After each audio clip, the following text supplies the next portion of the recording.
In today's video, we're going to be shredding this really thin prototype part using LibreShred Lite. I'm running it using this foot-long hand crank, which is about 30 centimeters, and let's just go to town on it.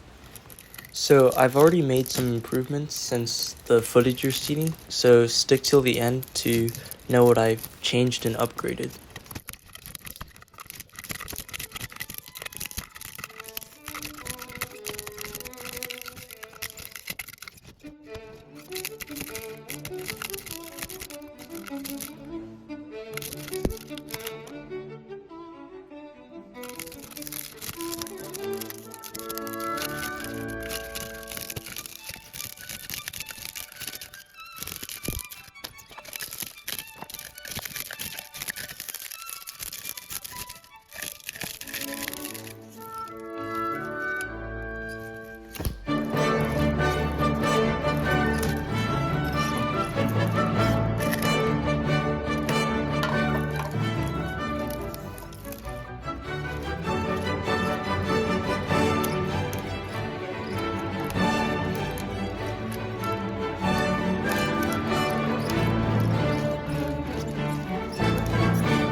Alright, particle analysis. So you can see that it shredded pretty decently. The particle sizes are still quite big, but obviously it's harder to control the particle size, so it's sort of acceptable, and it's something we might work on in the future. And we got about halfway of this 3D printed prototype. Some failure analysis. I tried shredding an aluminum can using the same like hand crank that you just saw. We got a small hole in it, but the shredder doesn't like being pulled up and down because like the torque is applied like in a greater radius. So if you pull it upwards, like the shredder wall will split. So that made me to work on a design that I'll show you in a bit. Also, the shredder blades are getting dull, which is expected, and we might want to upgrade these in the near future, but they're holding up pretty fine. Pardon the background noise, my 3D printers are hard at work creating the next prototypes, but I created 2 upgrades. Well, this is just a hopper, and that helps because a lot of times when we're shredding, stuff like flies out, and see how if you put it in here, even if it flies directly upward, it will just hit the top and go back down.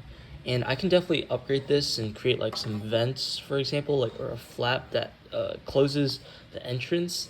But we have better things to work on first. This is my new like crank, and the thing about this is what's wrong with a single arm crank like the one I used to shred that little red part is you crank down, but you have to take it out and put it back in. Why? Because if you keep cranking, see this is at a really great radius, so you keep cranking, and then when you're cranking upwards like this, because we have the sides clamped down, all that force is going into the base, like these 2 parts, or this little like flap right here, because this is where the clamps are, because we're bringing this upwards like so. So this the part that's fixed is pulling away from the rest of the base, which leads to catastrophic failure. Yeah, you can see right there, it's split because the bottom is going down and the top is moving up. So that basically splits the layer lines. Well, if you've seen a recent YouTube short, it splits along the layer lines. And now I created a new version that comes off like this. Well, you can see that it's not printing flat, and now the layer lines are diagonal. So I guess this should improve the strength a lot. I changed the orientation to have the layer lines at a 45-degree angle, But even so, this change is better because here's the thing.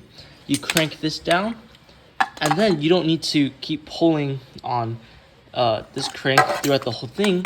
You just keep applying the force downward, downward, and then downward. So you end up not having to pull up on the part, but at the same time you can get a clean circular motion without having to like remove the socket or remove this crank, single armed crank from the shaft, put it back in, crank again, remove it, crank again. So this is going to be overall more ergonomic, and it's also simpler and also probably stronger because we're using metal instead of just straight plastic.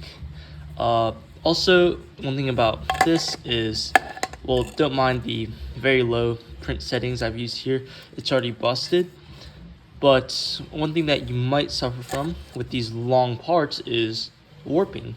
And you can see the warping caused a little bit of imperfection on these top surfaces because it's curling upwards and there's less and less space, so the nozzle is dragging on the top layers. So overall, these are very good updates. They're very like common sense, no-brainer updates, so they should all incrementally improve the shredding experience.